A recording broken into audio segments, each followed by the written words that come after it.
And I have witnessed that after proof of torture, political prisoners, persecution, killings, forced disappearances, massive protest, massive exile, I have seen with my eyes and heard with my ears the countries that stand up to defend the regime of Nicolás Maduro.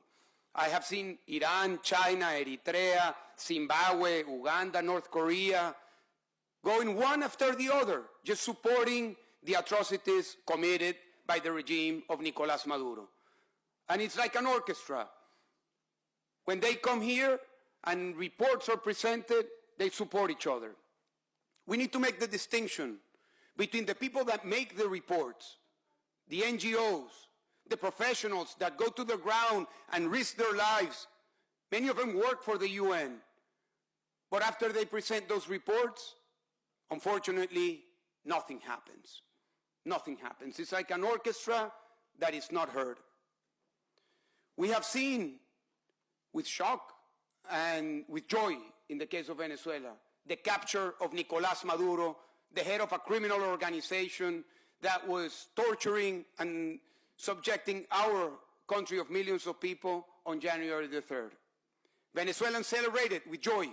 More than 80% of the Venezuelan people celebrated the capture of Nicolás Maduro. But very early, we started to hear some objections. Objections with words that become common in these halls. Objections saying that what was done capturing a criminal responsible for thousands of people being killed, disappearances, thousands of people being sent to prison, massive exile, saying that his capture was a war crime. We also heard objections saying that what happened in Venezuela was a violation of sovereignty. A violation of sovereignty in a country that a year and a half ago celebrated the most sacred of all sovereignties, which is the sovereignty of the people. It's bewildering to hear people talk about sovereignty of a dictator and not defending the sovereignty of the people that voted, and we were able to prove that those were the results, and then they defend the stability of the dictator. We have heard claims about international law. People nervous about breaking the international law because of the capture of a dictator, of a criminal. The international law that did not support millions of Venezuelans while they were being victims of the crimes committed by Nicolás Maduro and his regime.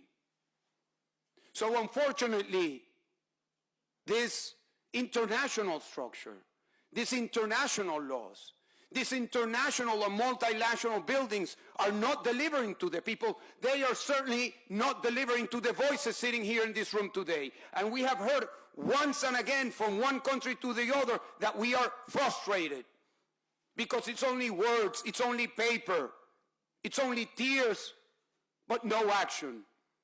The world requires action. And we got action in Venezuela. And we celebrate that action. We celebrate the action led by the United States. And let me tell you something that might be shocking to many. More than 60% of the people in Latin America, not Venezuela, of Latin America, celebrate the capture of Nicolás Maduro. So something is happening. Something is happening. Maybe people are not listening, but the people that maybe 10 or 20 or 30 years ago had flags against the United States, today they were celebrating that Nicolás Maduro was captured. Iranians celebrated. I was in a call that day with my friend Bobby Wine. He was in the middle of an election. He called me. He was in his rally. And he said, let's go live. We went live. And he was saying in his rally, the same way Maduro left, Museveni is going to live. But what was the fate of Bobby Wine? The same fate that we had in Venezuela. He won the election, and the election was stolen. And we can go over and over with many of the other cases. But let me go back to Venezuela. Many people ask us, how are things in Venezuela? Simple, much better than they were on January the 2nd. Much better than they were on January the 2nd. But not where we hope them to be. They are not where we hope them to be. Because for years, we have been fighting for an idea that for some it's theoretical. for us is vital. We have been fighting for freedom. And we understand what freedom is, not from theory, not from poetry, not from music. We learned what freedom is. I myself did when I was in a solitary confinement cell for 4 years and condemned to confinement for 7 years. And I understood that freedom is not one thing. Freedom is the sum of many things. Freedom is the possibility to do what I'm doing today that I cannot do in my country, to speak. Freedom is the possibility to move around. Freedom is the possibility to gather with whomever you want to gather. Freedom is the possibility to wear what you want to wear. In the case of Iran, Afghanistan, if women want to wear the hijab or not to wear it.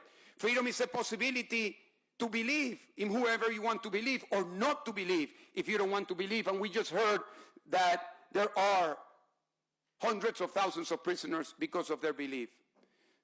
And freedom cannot happen without democracy. And democracy cannot happen without elections.